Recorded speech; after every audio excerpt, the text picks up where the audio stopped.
വീഡിയോയിലേക്ക് എല്ലാവർക്കും ഒരിക്കൽ കൂടി സ്വാഗതം. PSCയുടെ യോഗ തീരുമാനങ്ങളെ കുറിച്ച് നമ്മൾ എല്ലാ ആഴ്ചയും ചർച്ച ചെയ്യാറുണ്ട് അല്ലേ?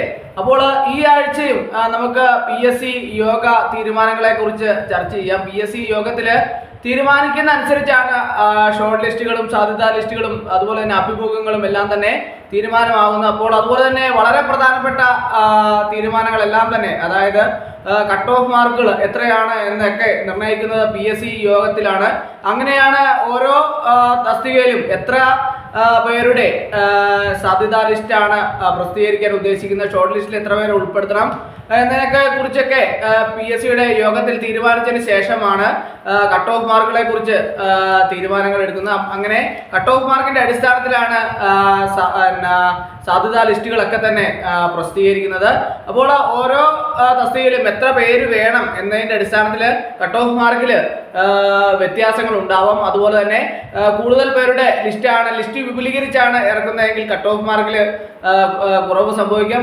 ചെറിയ ലിസ്റ്റാണ് പ്രസിദ്ധീകരിക്കുന്നതെങ്കിൽ കട്ട് ഓഫ് മാർക്ക് വളരെയധികം കൂടി വരുന്നതായിട്ട് കാണാൻ സാധ്യതയുണ്ട്.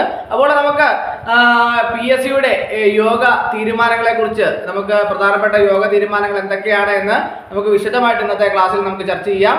സാങ്കേതിക വിദ്യാഭ്യാസ വകുപ്പില് ട്രേഡ്സ്മാൻ, മെഷീനിസ്റ്റ് ഉൾപ്പെടെ 3 തസ്തികയിൽ സാധ്യതാ ലിസ്റ്റ് പ്രസിദ്ധീകരിക്കാൻ വേണ്ടിയിട്ട് PSC യോഗം തീരുമാനിച്ചിട്ടുണ്ട്. അതുപോലെ തന്നെ സാങ്കേതിക വിദ്യാഭ്യാസ വകുപ്പിലെ tradesman, refrigeration and air conditioning, അതുപോലെ തന്നെ ആരോഗ്യ വകുപ്പില് കാത്ത് ലാബ് ടെക്നീഷ്യൻ ഗ്രേഡ് 2, ഇങ്ങനെ 3 തസ്തികയിലാണ് സാധ്യതാ ലിസ്റ്റ് പ്രസിദ്ധീകരിക്കാൻ വേണ്ടിയിട്ട് PSC യോഗം തീരുമാനമെടുത്തിട്ടുള്ളത്. അതുപോലെ തന്നെ ഷോർട്ട് ലിസ്റ്റ് പ്രസിദ്ധീകരിക്കാൻ വേണ്ടിയിട്ട് തീരുമാനിച്ചിട്ടുള്ള തസ്തികകൾ ഏതൊക്കെയാണ് എന്ന് നമുക്ക് നോക്കാം. മൃഗസംരക്ഷണ വകുപ്പില് വെറ്റിനറി സർജൻ ഗ്രേഡ് 2 തസ്തികയിൽ ഷോർട്ട് ലിസ്റ്റ് പ്രസിദ്ധീകരിക്കാനും വേണ്ടിയിട്ട് PSC യോഗം തീരുമാനിച്ചിട്ടുണ്ട്. കൂടാതെ അഭിമുഖത്തിനെ സംബന്ധിച്ചുള്ള തീരുമാനങ്ങളും PSC യോഗത്തിൽ ഉണ്ടായിട്ടുണ്ട്.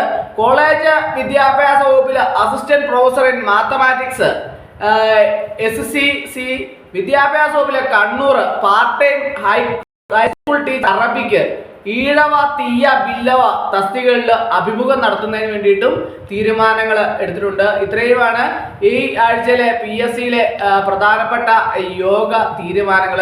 ധാരാളം ഉദ്യോഗാർത്ഥികൾ ആവശ്യപ്പെടുന്നതിന്റെ അടിസ്ഥാനത്തിലാണ് ഇങ്ങനെ യോഗ തീരുമാനങ്ങളെ കുറിച്ച് നമ്മൾ എല്ലാ ആഴ്ചയും ചർച്ച ചെയ്യാറുണ്ട്. ഇപ്പോൾ പ്രധാനപ്പെട്ട സാധ്യതാ ലിസ്റ്റുകൾ, ഷോർട്ട് ലിസ്റ്റുകളൊക്കെ തന്നെ ഏതൊക്കെയാണ് എന്നതിനെ കുറിച്ച് വ്യക്തമായിട്ടുള്ള ധാരണ ഉദ്യോഗാർത്ഥികൾക്ക് കിട്ടുന്നതിന് വേണ്ടിയിട്ട് ഇങ്ങനെയുള്ള അഭിമുഖ PSC യോഗ തീരുമാനങ്ങളെ കുറിച്ചൊക്കെ തന്നെ നമ്മൾ ചർച്ച ചെയ്യുന്ന വളരെയധികം പ്രയോജനപ്രദമായിരിക്കും. അപ്പോൾ എല്ലാവർക്കും ഇന്നത്തെ ക്ലാസ് ഇഷ്ടമായെന്ന് വിചാരിക്കുന്നു. ഒരിക്കൽ കൂടി എന്ന് പറഞ്ഞു നിർത്തട്ടെ. നന്ദി, നമസ്കാരം.